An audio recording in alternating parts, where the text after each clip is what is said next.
To be yourself in a world that is constantly trying to make you something else is the greatest accomplishment.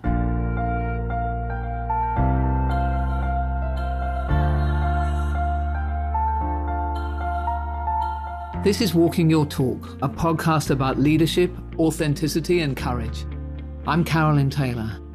Over my career, I've worked with well over 100,000 leaders in every kind of organization. People who are committed to closing the gap between their own values and those of their organization and how they show up every day. I wrote a book called Walking the Talk on how you change corporate culture, but this is much more personal. If you want to be known as someone who walks their talk, then this podcast is for you. I think what Emerson doesn't say in that quote is why is it the greatest accomplishment and what are the benefits of actually being a values-driven person as an individual, as a team, and ultimately as an organization. At a personal level, when I meet people who I would describe as being very values-driven, they have an aura about them. And I think when I feel at my most values-driven, I feel good about myself because I know that I'm being true to myself. And the best way of describing that is imagine if you are walking down the street and you find someone's wallet that's dropped, or you're sitting at an airport and someone's left it on a chair or something. Have you ever actually handed in a wallet that you found? I know that I did once. And I went home feeling unbelievably good, positively sanctimonious about myself. I had done a good thing today. It wasn't so much about not taking the money, because I had money in my own wallet, but it was about queuing up and bothering to find the place you had to hand it in, and, all that drama you have to go through at the police station. It all takes time. So I had made a small sacrifice, and, somebody was going to be extremely happy. And I remember there was another time where I actually found someone's passport on the train, and I rang them up and said, I found your passport on the train. What would you like me to do? And I ended up sending it to them. And they sent me this lovely letter afterwards, just about, most people wouldn't bother and were so pleased to do it. And I felt pretty damn good about myself. So in the end, I think, why is values driven worth it? Because it makes you know that you're right, you're living the right life when you do that. And on an organizational level, of course, it's unbelievably motivating. People love to work for an organization that they know is values-driven, that is doing their best to do that. It's extremely rewarding as an employee to be a part of that. So that's why we're going to explore this.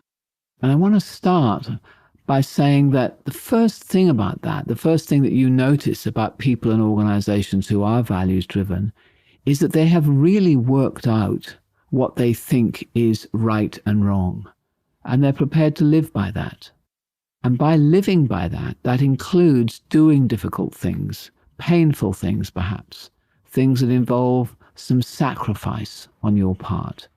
Because you have had to live by a code of ethics, and that code of ethics may mean that you have to make a short-term sacrifice, maybe of profit, maybe of being liked by somebody because you're doing the right thing. I get to work with so many leaders and aspiring leaders in organizations that I do get to watch values in action. And I have to say that there is definitely a scale of how strongly people are prepared to stand up for and live by a code, a moral code of what they think is right and wrong.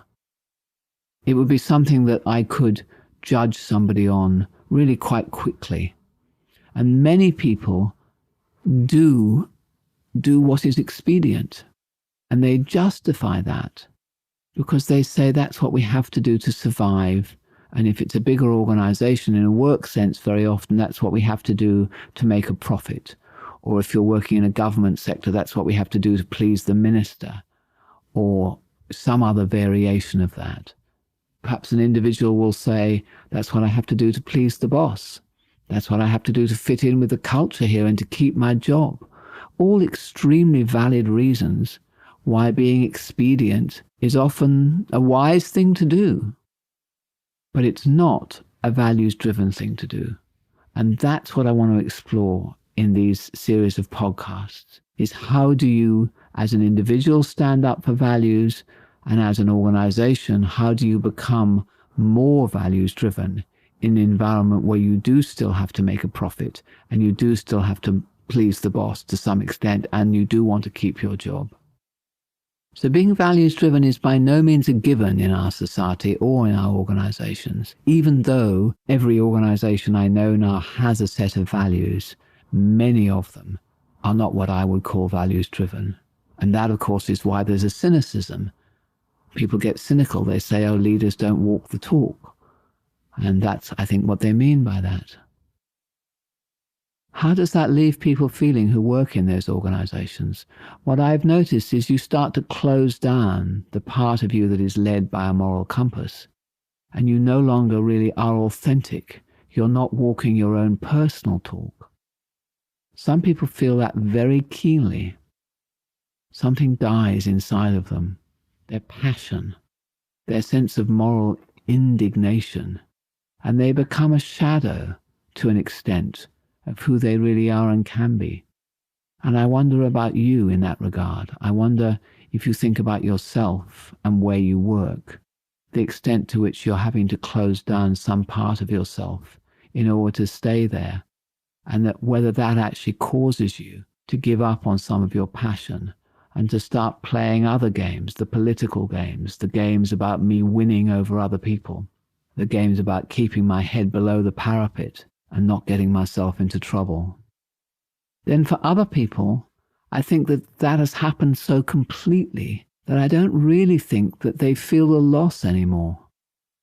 It's just how life is. And that's sad too, of course. Perhaps a survival mechanism, but it's sad too. So how do you re-find your mojo and be more true to your values? And how do you find out, in fact, what your true values are, if you have lost your way a little bit of that? And how do those values, your personal values, marry with the values of your organization? With all of that, then, how do you live authentically by walking your talk? Big questions, I think, for our 10-minute podcasts here, but we'll start on some of them. Remember that courage from last week's podcast comes from the root meaning of heart, cora, the Latin, and age, meaning to act. So I think the first step in being values-driven is actually to work out for yourself, what do you feel very strongly about? What do you hold strongly in your heart? For many, the answer would be their family. That would be the first answer. If you have a family and you say to people, what do you really value? They will often say that as the first. For others, it may be a cause. They may say taking care of the environment, for example, is a value they hold very strongly. And for yet others, it's a way of living or a way of being. Freedom, for example, as a value, or loyalty, or respect. All of those can be the things that you value the most. So if you're not sure where to start on that, what I'd suggest you do is to find a list of common values. You can find them on the internet. We have a list of about 50 that we use quite regularly, and if you can't find a list on the internet, ping me on LinkedIn and I'll send you through a list. So what we will often do is, you have a list of 50 values, and it might include things like family and good health. Being generous might be a value, many things. And what we get people to do is to sort them into 3 piles. You cut them up into little cards. And one pile are things that are definitely values for me. One pile are things that are definitely not. So, for example, security has never been a strong value of mine, although as I'm getting older, it might maybe have gone up a little bit, but certainly when I was young, that was not a value. And then there are some that are in the middle as maybe. And then you take the top list and you start to rank them, so you really can find your top 3. And you rank them by going, if I couldn't have this and this, which one would I choose? And you end up with a list of things that really are important to you. And of course, an organization can also have values. Customer-centricity, teamwork, integrity. They're often similar, but a little bit less personal. So customer-centricity, for example, at the personal level might be service or caring. And accountability, as you would have seen from our earlier podcasts on accountability, at a personal level is keeping your word or honor. So that's your exercise for this week, to work out a list of what you really value, what comes at the top of your hierarchy at a personal level. And then if you work for an organization that has values, or maybe you just run your own business and you have values, see where there are links and if there are links, and whether or not what you value most strongly personally is going to help you or hinder you in contributing to the organizational values or the organizational cultural goals or principles. Different organizations call them different things. So 2 parts to the exercise. One is to come up with a list of values that are most important for you. And the second is to compare them and see where the links are and how you could contribute and whether or not there's a conflict. To compare your personal values to the values of your organization and see where there are links and are there any places where there is potentially a conflict. Next week, we're going to look more deeply at this issue of the values hierarchy and what it actually means when you want to become values driven.